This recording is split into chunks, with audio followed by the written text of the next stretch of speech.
Hey everybody, it's Pile of Dirt, and here today we are going to be teaching you how to do Source Film Maker. So as you can see here, my background is a Source Film Maker poster that I created. It got some pretty nice feedback. Oh god, basic mode, wonderful. It got some pretty nice feedback on Reddit, but we're gonna go ahead and teach you how to make hats on your character. So this will be the first episode of a series I'm hoping to do. So let us open up Source Filmmaker. Source Filmmaker. There it is. We can go ahead and launch that. It's a free program on Steam. I don't believe it's very large either, but you know, it's alright. So here we go. We're gonna name this to getting those Steam messages. Getting damn Steam messages. Let's just make ourselves go busy. There we go. Good luck messaging us now, loser. Ha ha ha. Okay, hopefully that'll fix that. Nonetheless, so let's go full screen, and we're going to want to load a map. Now, this is the first problem that every Source Filmmaker new user encounters, how to load maps. So right-click on the screen, right-click, and then go down the bottom here and click Load Map. Wow, hey. So now we're going to scroll down a bit, and we're going to look for 2Fort. Why not? It should be CTF 2Fort. Now, all the maps in the game are here. I don't know if the MVM is on here or not, and you can download more maps also. So we're going to teach you today how to create a model and how to put a hat on that model. So it's going to be easy, it's going to be simple, it's going to be fantastic. So let us do it then. If you don't know, the Saxies are coming up soon. That's going to be pretty cool. If you don't know what the Saxies are, oh my god. If you don't know what the Saxies are, sorry, I just realized what time it was. If you don't know what the Saxies are, it is a wonderful thing where all of the Source Filmmaker creators create their best possible video works, and then they put them up for judging, and then the winning ones for each category get a Saxie in the game. The Saxie is basically an Australian gold version of Saxton Hale on a pedestal, so it's fantastic. Yes, so we're loading up a map here. As you can see, it is not very fast. It depends on your computer speed. I have a $1,800 computer that I built myself. It's kind of like a little powerhouse, and it's taking this long. So obviously my processor either needs to be upgraded, or this is literally just taking forever. Wonderful. Okay, so we're in the game now. So basically, if you want to move your camera, just click on the screen and then just move your mouse around, and you can fly around the map using WASD as well. So as we see here, we have 2Fort, but for some reason the field of view is horribly messed up. It's fine. So the first thing we want to do is to create a camera. Okay, so basically down here where it says work camera, we could switch to no camera, where this does absolutely nothing. It has no field of view. It is just completely basic for the only purpose of flying around.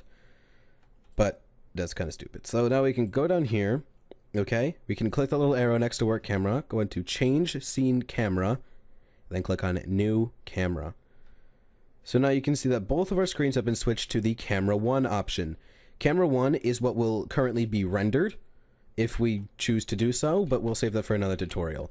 So to create a model, and by the way, if you want to switch work screens, just click the work camera down there. And actually, most of you will have it just like this, without the secondary viewport. You basically just go up here and then click on secondary viewport under Windows, click on secondary viewport, and then you can drag them around the screen as so. And then that's just console, that's all that. So don't worry about that. Alright, so that's how we get 2 screens. One of which is for what is actually being rendered, and one of which is for working. That's what I usually do. So our camera right now is focusing on these 2 doors in this setting. So it is going to create a model. So let us go and create the model. So we're going to want to go up here to this little arrow.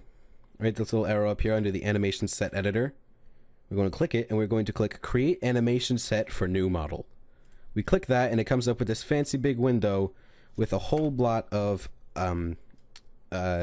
custom items and everything you could possibly imagine in any Source game. So there's a lot. So now we're going to type in, let's make a scout. A scout. So now you can see that we can have some robot scout arms and some robot scout legs and all that. A full-size scout, another giant scout, some scout body parts, and here is our scout. So basically you want to scroll down just a little bit until you find the one that's in the TF2 movie folder. As you can see, it is part of the TF2 movie mod, as it calls it in here. But we're not going to worry about that. You're going to double click on it. And it will put it in the game for us, or into the source filmmaker. So it's taking its sweet old time here putting in this model for some reason. It's fine, it's fine. Uh-oh. That's not good. Alright, it's fine. So here it is, anyway. So here's our scout. As you can see, he's floating in the air in the most basic possible standing formation. So now we're going to change that. So we can click on this little thing here down on the timeline. We can click onto the motion editor button. You could also hit F3. And then if you want to switch back to the clip editor, you could hit F2. But we're in the animation editor right now, so we're going to hit F3.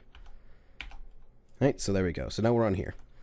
So now, if we hit Control, we can see all of the body parts on the scout. These are all the things we can edit. With Bip underarm upper arm underscore L, we can move around his arm. Obviously, this is very high quality tutorial here. All right, so you can hit Control Z to undo. Sorry for the step on words there. So basically, what we're going to do is we're going to bring him down. So if you want to move the entire player, you can go all the way down to his feet and click Root Transform. And then we're going to click that and then hit I believe it's F. Oh.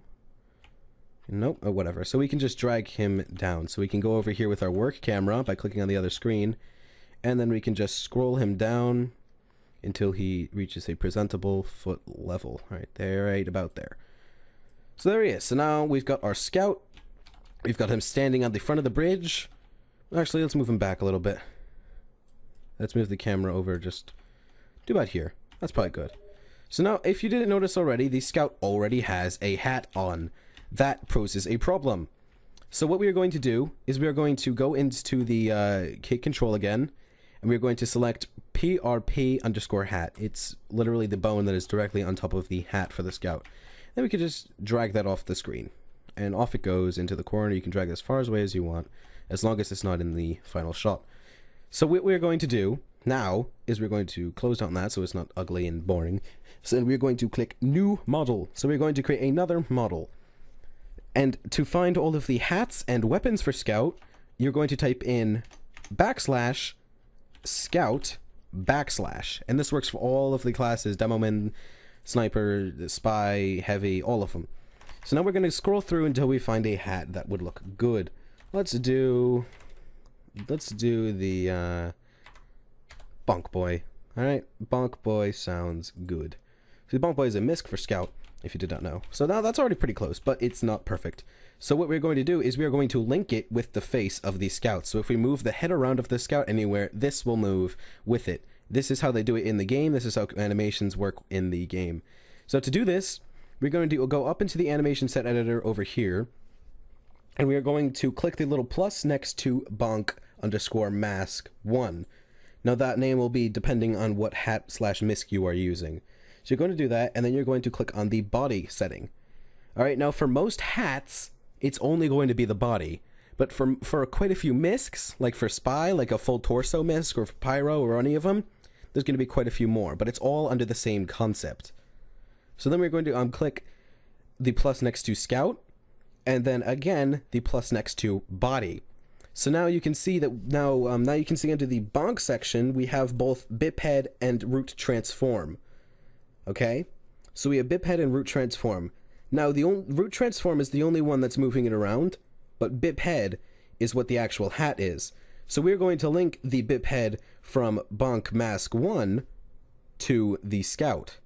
By doing this, we're going to select Bip Head under the Scout body section and simply drag it, click and drag it over onto the top of Bip Head 1, and then just simply let go. And as you can see, there's a lock put next to the Bip Head, there's a lock put next to the body, and there's a lock put next to the Bonk mask. So that means now that these two are locked. You have successfully done that. So now you can just close those two down. And then, over here in the procedural section, alright, you're going to want to click on procedural, not emotion, none of that. So now you're in the procedural section. You're going to want to select the bonk mask, and and then click on the 0 tab, and then slide it all the way to the right. And as you can see, the mask has gone from the original oriented place to the scout's eyes. And there you have it. The hat is now attached to the scout. Wherever we move his head, wherever we move his head, the hat will go with it. So, wonderful job. Wonderful job. Thank you for watching this wonderful video, and don't forget to subscribe for more Source Filmmaker tutorials, and Team Fortress 2 Radio, and Scrap to Unusual, and everything I'm currently doing. Thank you, and goodbye.